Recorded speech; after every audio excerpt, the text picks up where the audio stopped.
Ladies and gentlemen, thank you for standing by and welcome to SOGO's first quarter 2020 earnings conference call. At this time, all participants are in a listen-only mode. After management's prepared remarks, there will be a Q&A session.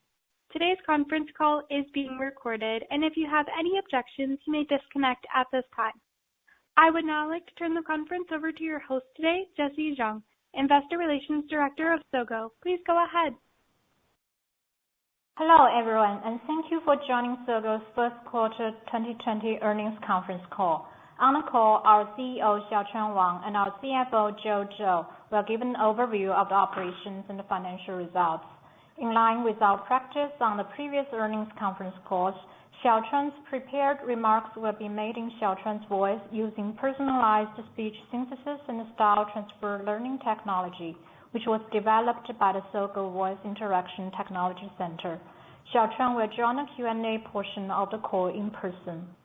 Before management begins their prepared remarks, I would like to remind you of the company's safe harbor statement in connection with today's conference call.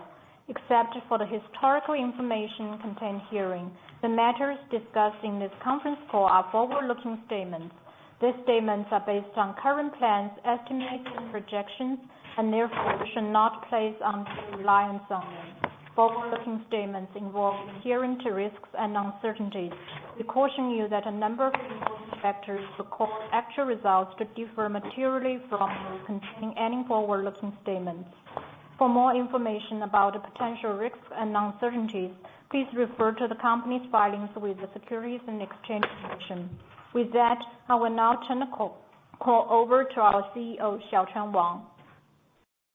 Thank you, Jessie. In the first quarter of 2020, despite the setbacks in the macro environment and the online advertising industry in China amid COVID-19, SOGO continued to forge ahead with a 5% year-over-year increase in total revenues.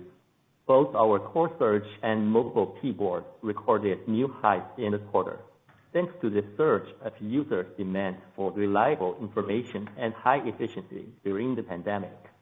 In particular, SOGO search witnessed a traffic increase of nearly 28% year-over-year, remaining China's second largest search engine, and our core search revenues continue to outperform the industry.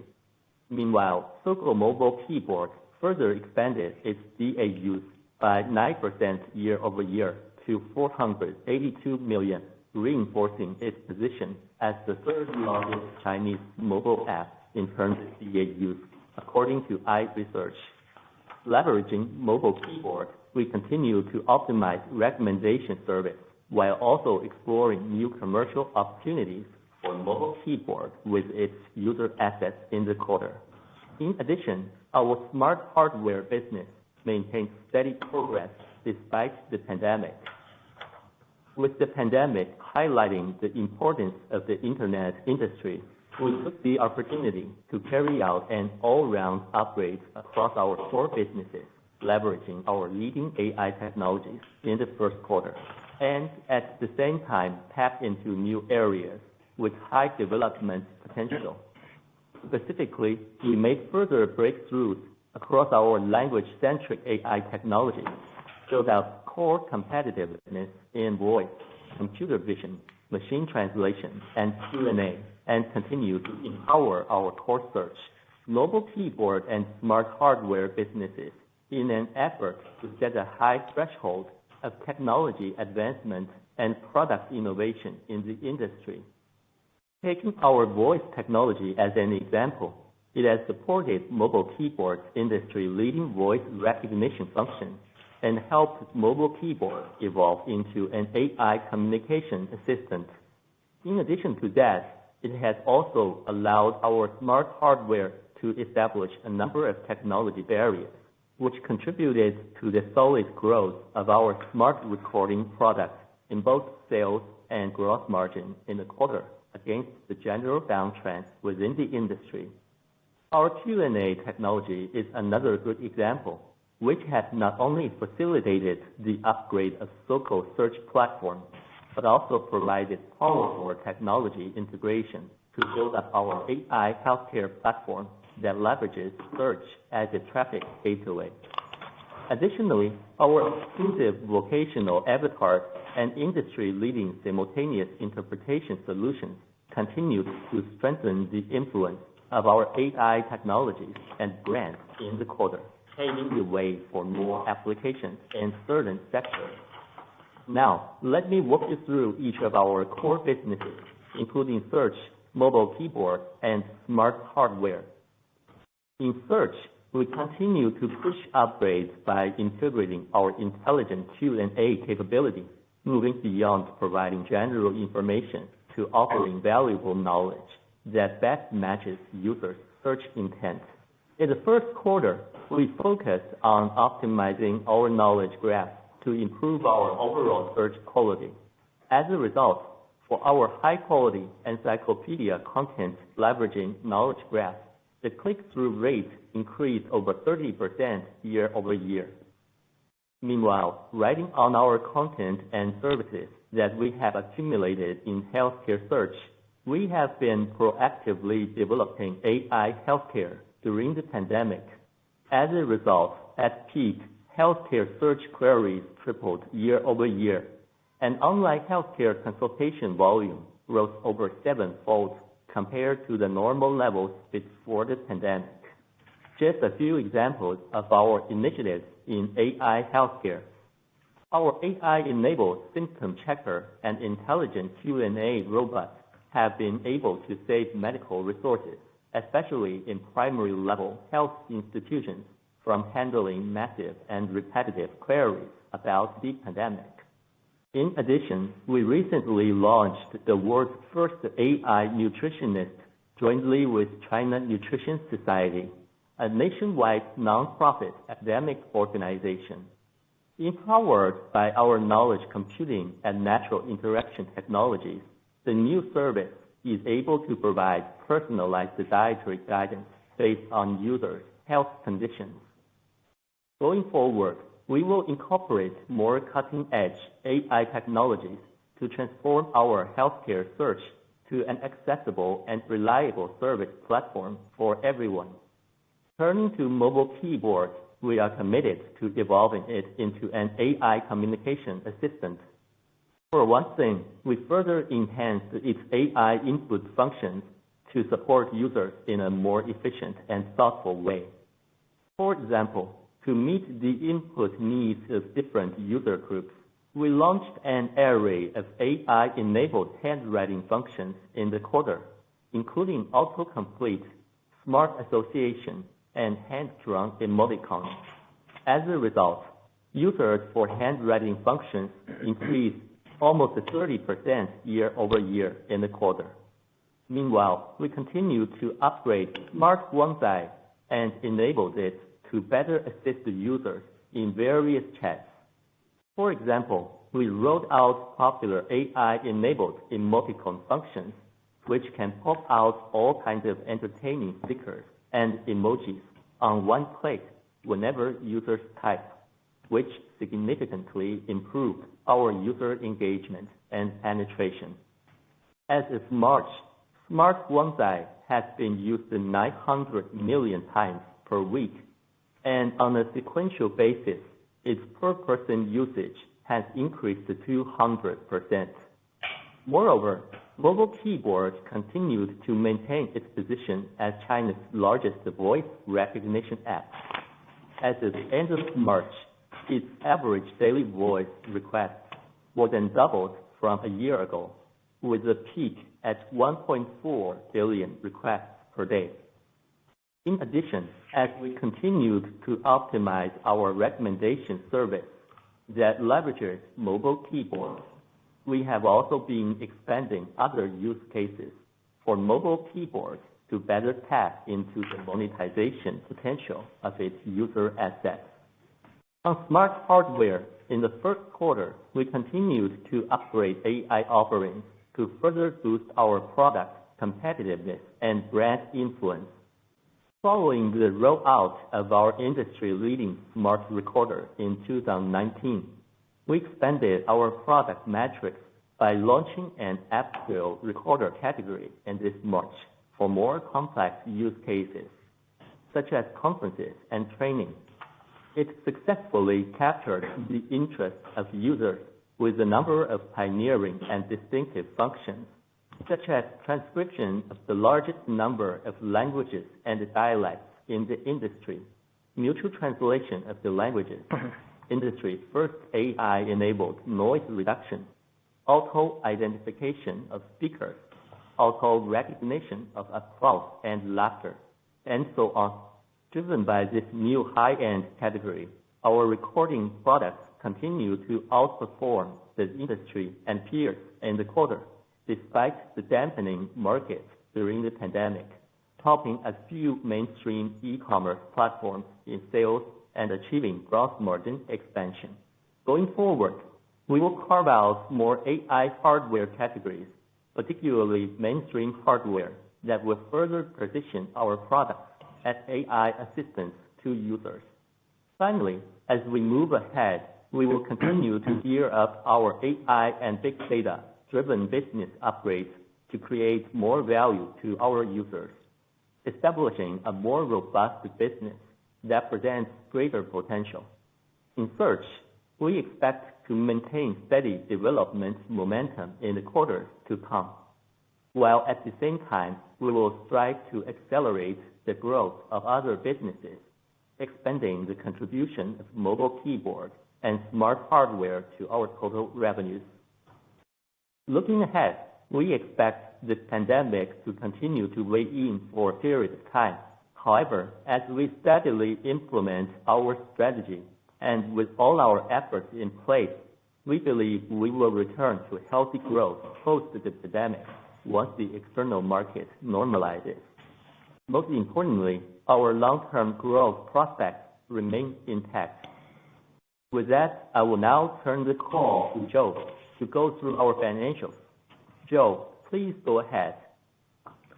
Thank you, Xiaochuan. Hello, everyone. In the first quarter of 2020, our total revenues remained resilient in the challenging environment. On the profitability side, there was a deepening impact from the COVID-19 as a result of the increase in traffic acquisition cost, which we had anticipated. Looking ahead, we foresee ongoing pressure on our overall results in the second quarter as the pandemic lingers. That said, in the second half of the year, we expect to drive further improvement quarter by quarter in both our top and bottom line performance, and to eventually climb back to a healthy growth trajectory once the external market normalizes after the pandemic. Now I'll walk you through our first quarter financials in greater detail. Then I'll come to the guidance. Please note that, unless otherwise noted, all monetary amounts that I discuss are in US dollars. Also note that I will refer to some non-GAAP numbers, which exclude share-based compensation expenses. You can find a reconciliation of non-GAAP to GAAP measures in our earnings release. Total revenues in the first quarter were $257 million, a 2% increase year-over-year. On a constant currency basis, total revenues in the first quarter increased 5% year-over-year. Search and search-related revenues were $238 million, a 1% increase year-over-year. On a constant currency basis, search and search-related revenues increased 5% year-over-year.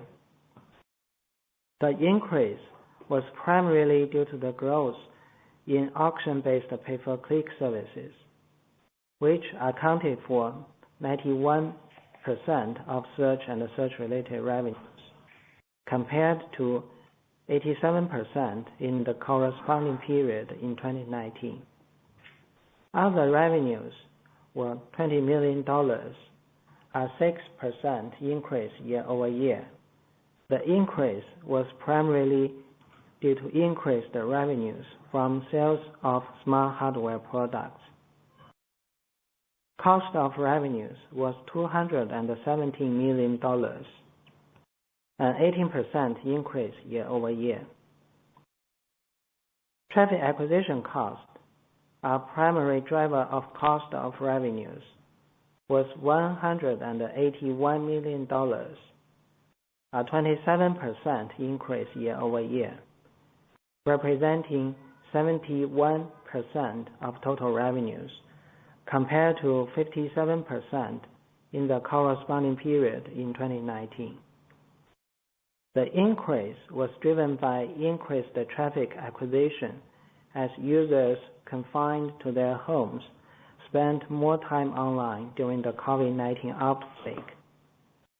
Looking into the second quarter, as people are increasingly returning to work, and as we are proactively managing our traffic acquisition activity given the challenging environment, we expect traffic acquisition cost to gradually drop back to normal level with sequential decrease both in absolute amount and as percentage of total revenues.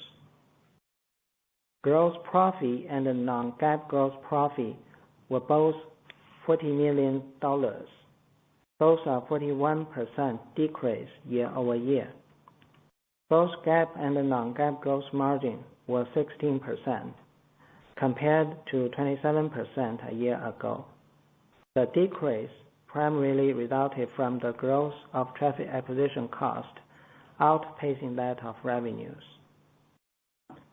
Total operating expenses were $83 million, a 3% increase year-over-year.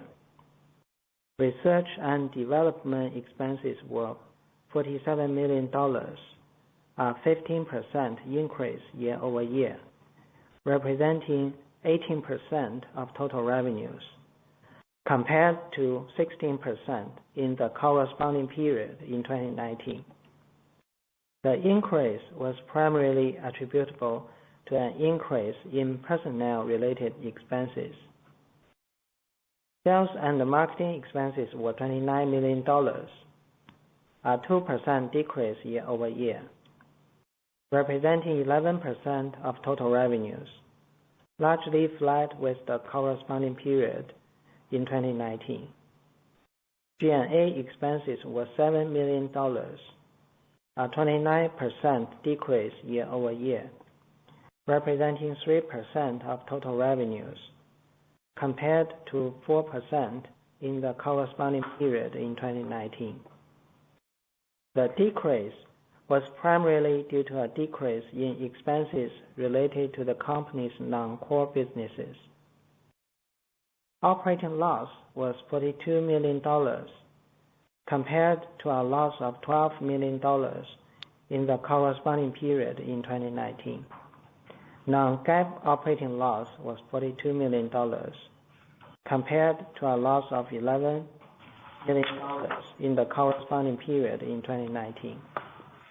Other income net was $7.2 million, compared to $8.7 million in the corresponding period in 2019.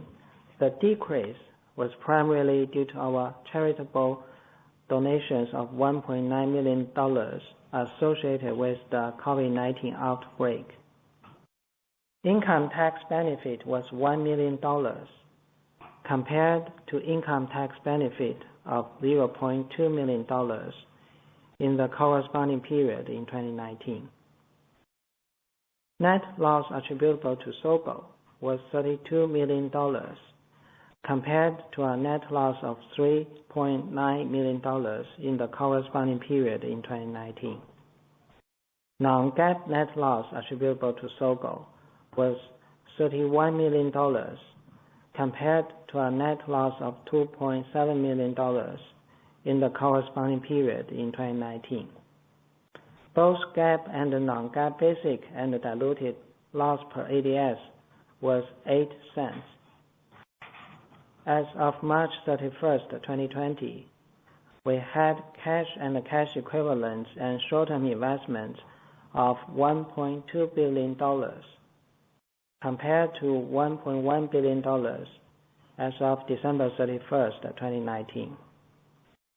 Net operating cash inflow for the first quarter of 2020 was $26 million. Capital expenditures for the first quarter were $3.8 million. And lastly, turning to our outlook. For the second quarter of 2020, we expect total revenues to be in the range of $260 million to $280 million, representing a decrease of 8 to 14% year-over-year, or a decrease of 4 to 11% year-over-year in RMB terms.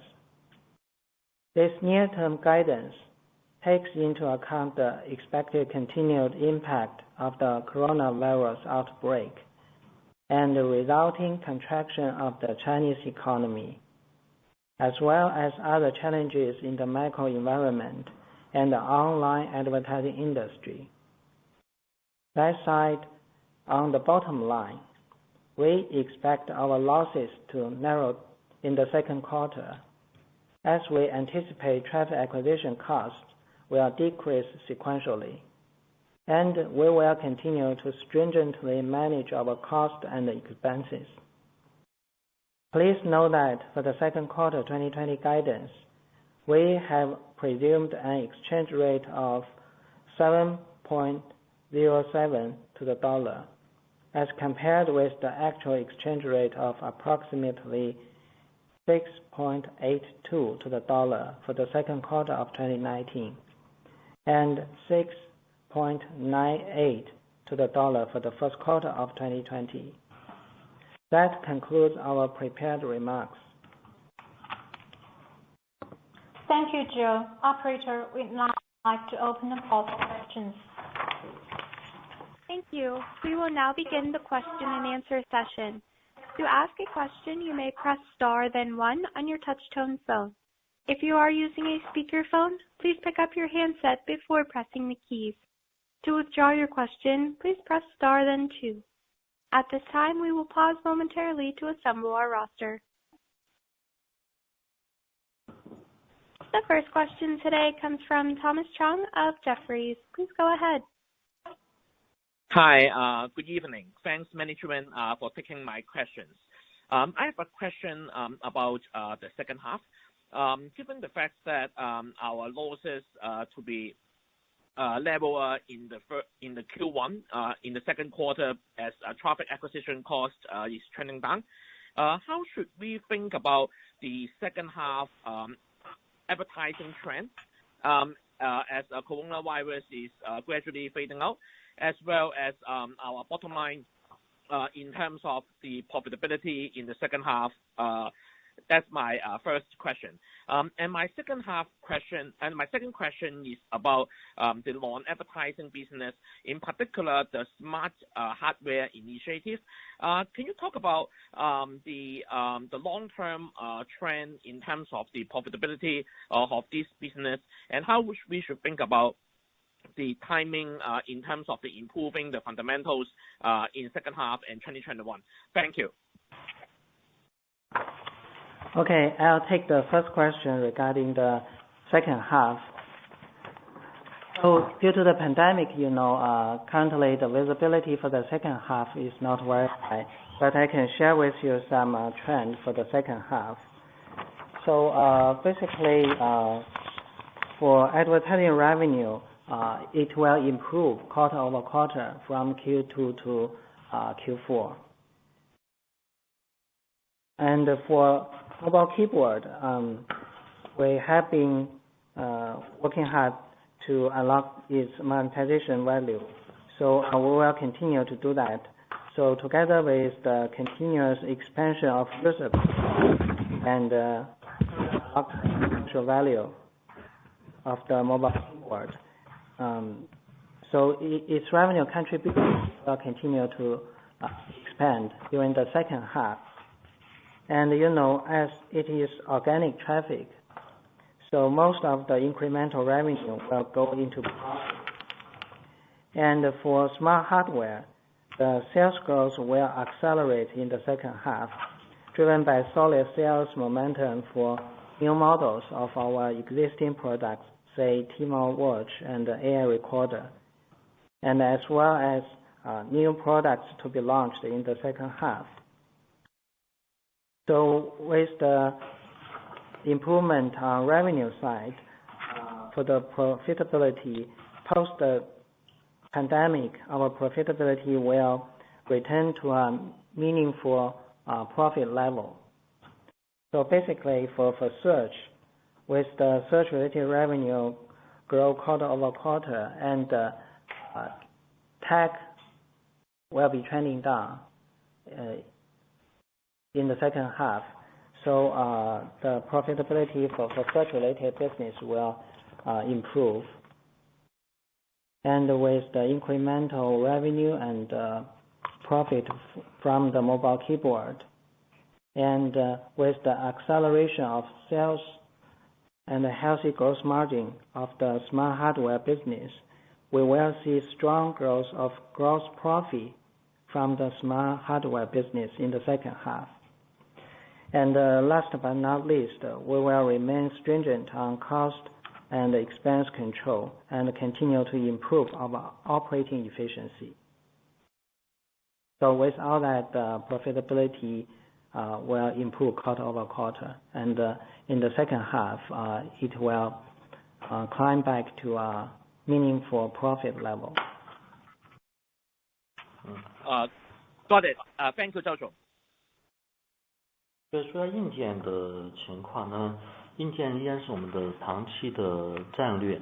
虽然我看到这个，我们的逻辑就是能够希望注入更多的 AI 和自然交互的能力，能够做出这种创新的这样的一个硬件的功能，能够使得我们的毛利率和我们的这个硬件销量都具有更大的竞争力。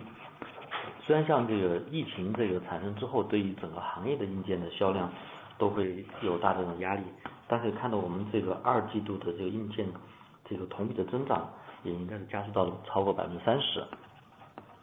那么今年还是继续沿着 SOGO AI 和唐梦两条线去做，我们继续在扩大我们这方面的投入，从人员到这种研发的投入也继续在加大。我们预期这个今年我们的这样一个亏损相对去年是有明显的收窄，同时我们的这个收入比去年也会有大幅度的提升。So turning to your question on smart hardware, as you know well, smart hardware is our long-term business strategy.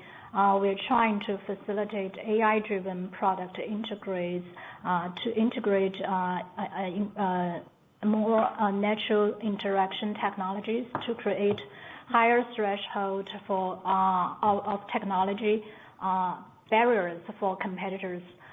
So with that strategy, we have seen our sales and gross margin has been expanding for the past quarters.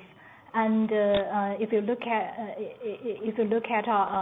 the current market for smart hardware, actually due to the COVID-19, actually the industry has seen some downtrend. But SOGO's AI smart hardware has booked a nice growth in the first quarter and will continue to record a year-over-year growth of over 30% in the second quarter, and we expect it to return to rapid growth in the second half of this year. And this year we'll continue to leverage our strong AI technologies to further strengthen our product matrix and pipeline of our two product lines, including SOGO AI and Tmall. For SOGO AI, we'll enhance its VPA positioning and make it a personal intelligent voice interaction hardware. And for Tmall, we will focus on children education, health, and we will invest in R&D and make other necessary investments to facilitate the growth of smart hardware business We expect loss will narrow down this year with accelerated revenue growth in the second half. Got it. Thank you. The next question today comes from Elsie Chang of Goldman Sachs. Please go ahead. Thank you management for taking my question. 那我先用中文问一遍吧。谢谢管理层，我这边可能想请教关于变现的2个问题。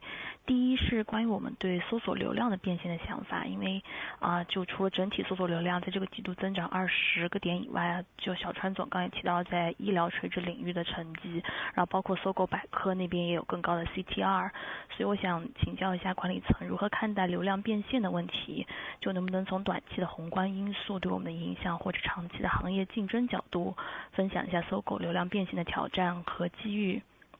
那第2个问题呢，就是还是关于搜狗输入法的流量变现，因为输入法这边我们一直有庞大的用户基数，而且一直保持良好的增长，然后随着这个 10.8 新版本的这个发布，所以我想请问管理层这边今年或者未来我们在输入法变现的一些想法。那我快的翻译一下吧。My first question is on traffic monetization. We've got like 20% plus traffic growth in the quarter with increased traffic in healthcare vertical and higher CTR at the encyclopedia side as well. So can management share a little bit more color on your thoughts in monetizing the traffic on our platform? How do you like the near-term headwind from the macro side and long-term potential there?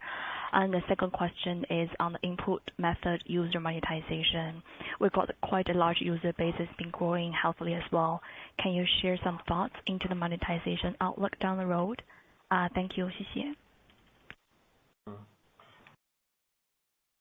对，从变现上的话呢，今年有疫情的这样一个影响，所以这个广告主的这个投放，包括这种框架季，都会比往年会长。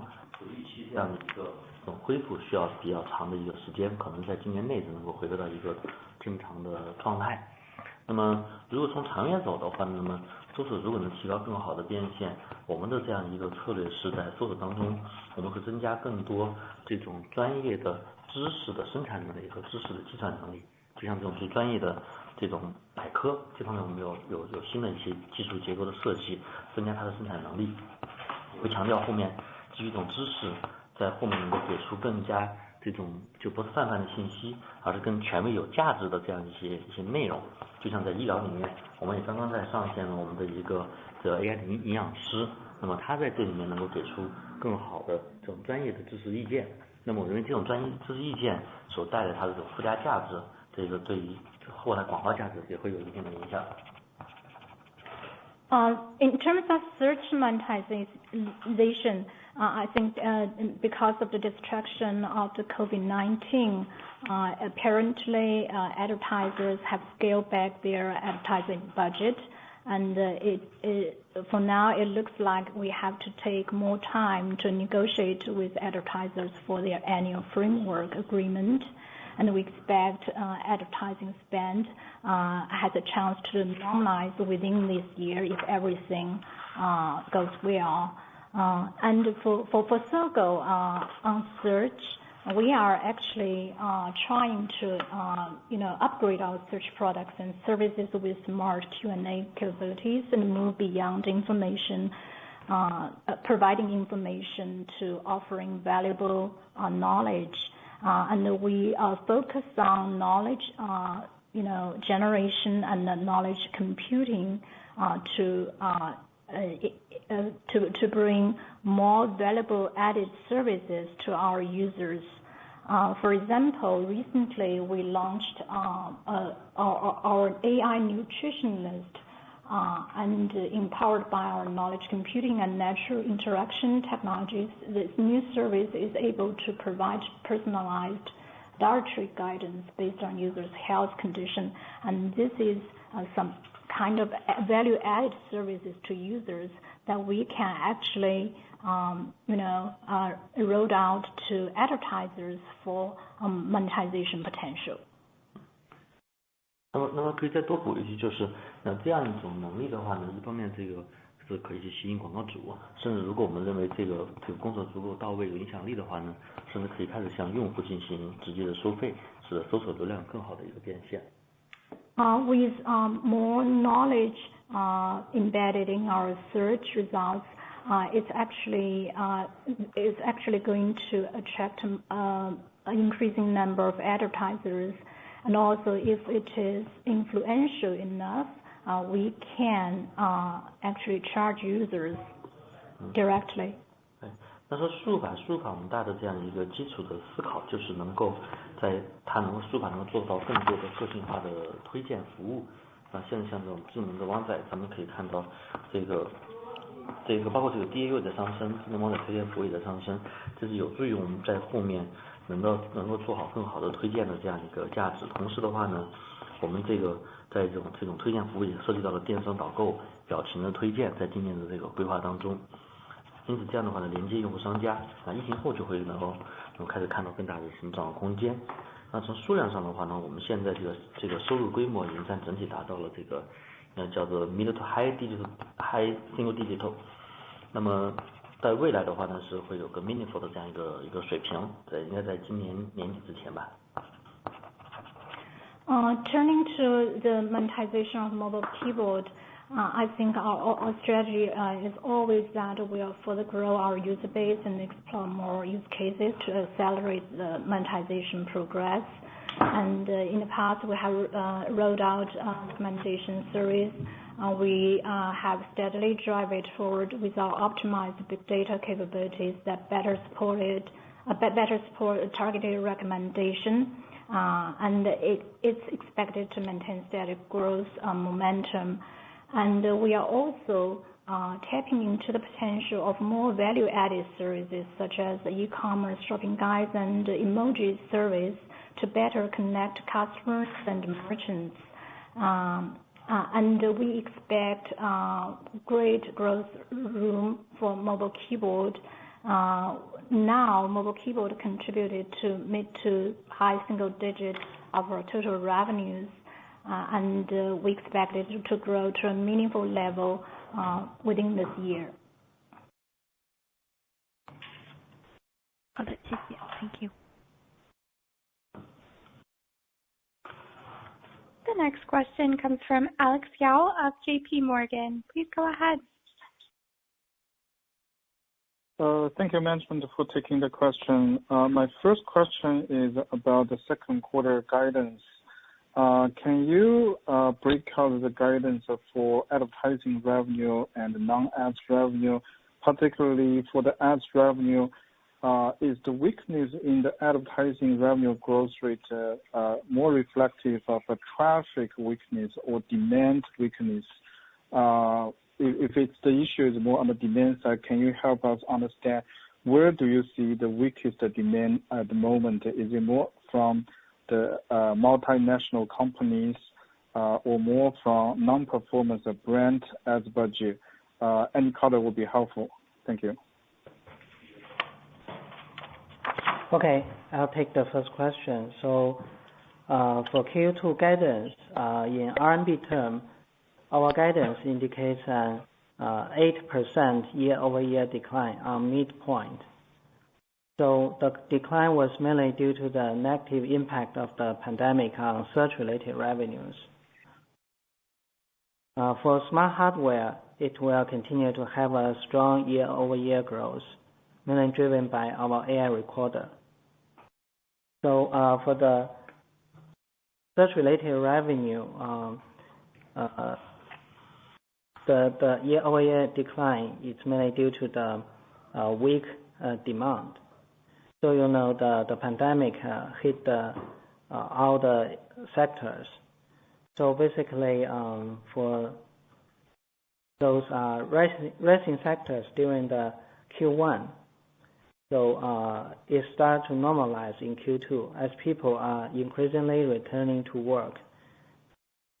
So those advertisers, such as online gaming, including live streaming and online education, they scale back their ads budgets from the Q1 level. So in Q2, those sectors will record much slower growth in Q2 on a year-over-year basis. For the sectors that were seriously impacted by the pandemic in Q1, say those are offline service sectors such as healthcare, merchant services, and local life services, have been recovering, but in a relatively slow pace, and still spent much less on a year-over-year basis so far.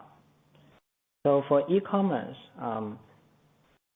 it's gradually recovering, but not fully back to their normal levels on a year-over-year basis, especially for those online travel agencies. We include that into the e-commerce. So for OTA, it will take more time for their advertising comes back to normal level. So with that for Q2, with the pressure on the revenue side, but tech will trending down. Say sequentially it will decrease more than 10%, between 10 to 20%.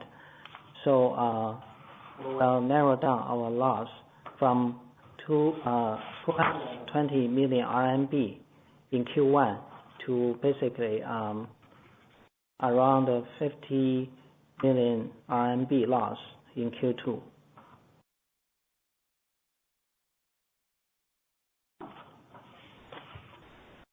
Understood. So the second question is a follow-up on the traffic acquisition cost side.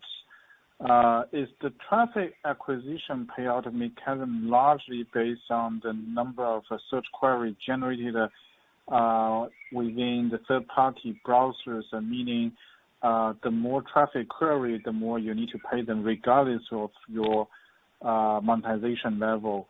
Or if I were to generalize the trend, that the TAC is more reflective of your traffic in terms of query growth with regard to the third-party browser operators and less a function of monetization or other elements. Is that the correct understanding?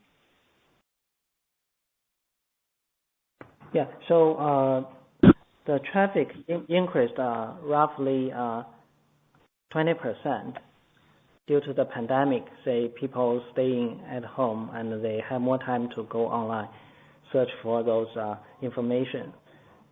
So we pay to handset manufacturers for the default search engine on a by query basis.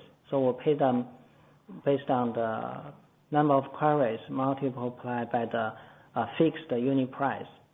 So due to the pandemic, advertiser downscaled their budgets. So but meanwhile the price on traffic acquisition is fixed, so the economics on the acquired traffic on a per unit basis decreased in Q1. So that's why we made a 220 million RMB loss in Q1. So so far with the pandemic get much better, the traffic has been trending down. So basically by the end of Q2, it will basically back to a normal level. So due to the trending down, on average, I mean for Q2, on average the traffic will be say 10 to 20% lower than Q1. So accordingly, the TAC will be 10 to 20% lower than Q1. Understood. Thank you, Joe.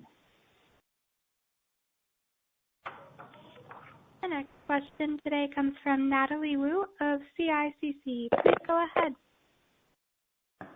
Hi, good evening. Thanks for taking my question. My question is more regarding the traffic acquisition cost as well.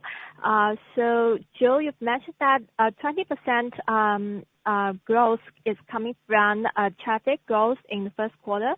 So does that mean that the other 5 to 7% is coming from the price hike?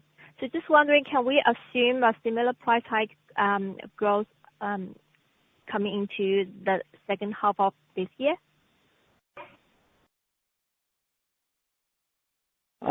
For other sectors, so basically, all the sectors we see traffic growth.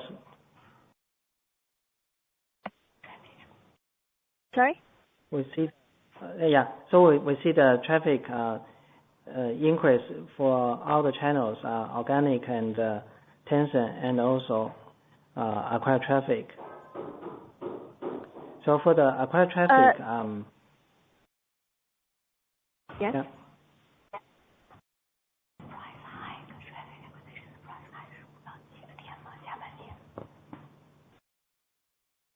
Yeah, so the total traffic increase, apart from the increased traffic volume, there are also, say, 5 to 10% price hike. Yes, so for the second half of this year, should we assume a similar pace of this kind of the year growth of the price hike? Yeah, yes. The price are fixed at the beginning of this year, so it will be the same price going through the year. Got it. Also, can I get an update of your traffic distribution between the organic and the acquired traffic, and also how much traffic contribution from which channel currently? Did you see any improvement after the format upgrade earlier this year? Thank you. Yeah. Okay. So let's start with the last quarter. So in Q4 19, the traffic contribution 30% from organic and 35% Tencent, and another 35% from acquired traffic. So in Q1, due to the pandemic, so we see the substantial increase in traffic, especially for those traffic from acquired traffic channel. So this quarter, organic, for all the channel, you look at the absolute volume, the traffic all increased comparing to last quarter. But with more traffic increased from acquired traffic channel, so the contribution changed to 25% organic, 36% from Tencent, and 39% from acquired channel. So after the pandemic, the traffic acquisition will go down. So if we look at the end of this year, so basically it will back to normal, say 30% organic, 35% from Tencent, and 35% from traffic acquisition. So when we say we try to drive up our organic traffic and unlock the value of such traffic, we mean traffic more than search traffic. So for mobile keyboard, when we unlock its value, we will create more scenario to monetize, not necessarily search or news feed. So for those kind of traffic, we cannot translate it into the search volume. So when I say by the end, the composition will be 30% from organic, we don't include such traffic other than search. And as Xiaochuan mentioned, we will try to charge users for those value-added services. So for that kind of revenue or traffic, we cannot translate that into organic traffic. Got it. So within the 35% traffic coming from Tencent channel, is the traffic contribution from WeChat still minimal? Yeah, still minimum. Whilst the majority of the traffic is coming from QQ mobile browser. Got it. Thank you, Joe. Thank you. Again, if you have a question, please press star, then 1. The next question today comes from Alicia Yap of Citigroup. Please go ahead. Hi. Good evening, management. Thanks for taking my questions. Wanted to see if management can share with us, what's your view on how the Chinese users are searching, with the information discovery behavior will change over time. So will searching through browser environment still important gateway? And how is the status of SOGO mini program progress and any tractions there? And then just kind of follow up on the TAC part. So the pricing increase is negotiated in the beginning of the year, right? So with the pandemic, is there any chance that we can renegotiate the pricing to go lower for the second half? Thank you. 从我们看用户的这个搜索的话呢，有几个特点。第一个是通用搜索的话呢，依然是发生在这个浏览器或者是搜索 App 当中，这个本身之间并没有趋势上的变化。那么其次的话呢，会有一些这些垂直生态所构建的这样一个搜索，比如说像这个微信的生态，然后包括像这种头条的生态，那么本身他们会在这种特定领域的这样一些信息或者娱乐消费里面获得一些这个垂直的搜索量。From the user's behavior for search, I think for general search, it's always browser or app concentrated. Browser and app are basically the same thing. And for vertical, for some of the vertical search, it happens within the vertical ecosystems that some large platforms build, such as WeChat or Toutiao. 那从关于这个外购流量的价格方面，我们认为现在是处于一个这个高位，已经在启动我们的这样一个计划，中间是能够做一些新的协商。So regarding your second question on traffic acquisition cost, I think it's already at a plateau within the industry, and we are making proactive negotiations with the OEM manufacturers to see if there is some opportunity, to move the price.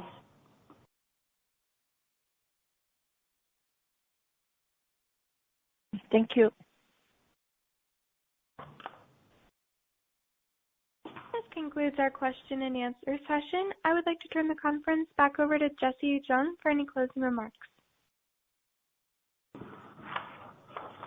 Thank you everyone for joining today's call and for your continued support for SOGO. We look forward to speaking to you again in the future. The conference is now concluded. Thank you for attending today's presentation. You may now disconnect.